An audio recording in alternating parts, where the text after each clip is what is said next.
ప్రభుత్వం అనేది భద్రతని పెంచవలసినటువంటి అవసరం ఉంటుంది. అవసరమైనప్పుడు ఇవాళ నేను చూస్తున్నా, మీరు కూడా తెలుసు, జగన్మోహన్ రెడ్డి గారు రాజీనామా చేయగానే ఎస్ఆర్సి రిపోర్ట్ రాకోకుండానే, సెక్యూరిటీ రివిజన్ కమిటీ రిపోర్టు రాకోకుండానే జగన్మోహన్ రెడ్డి గారి దగ్గర ఉన్నటువంటి సెక్యూరిటీని విత్డ్రా చేసుకున్నారు.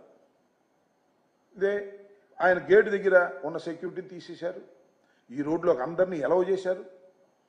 విచ్చలవిడిగా తెలుగుదేశం కార్యకర్తల్ని, కూటమి కార్యకర్తల్ని ఇక్కడికి పంపించారు.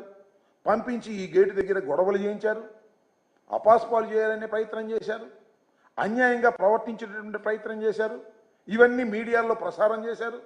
ప్రసారం చేసి జగన్మోహన్ రెడ్డి గారిని పలుచన చేయాలనేటువంటి ఒక ప్రయత్నాన్ని చేస్తున్నారు.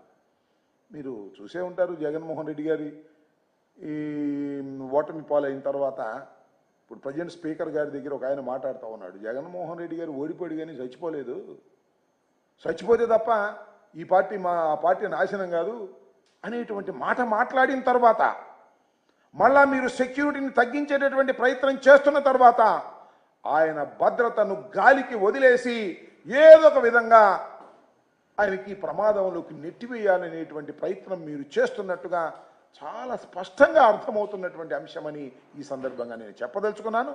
దానికోసమే మేము న్యాయస్థానాన్ని ఆశ్రయించవలసినటువంటి అవసరం వచ్చిందని కూడా ఈ సందర్భంగా నేను చెప్తున్నాను.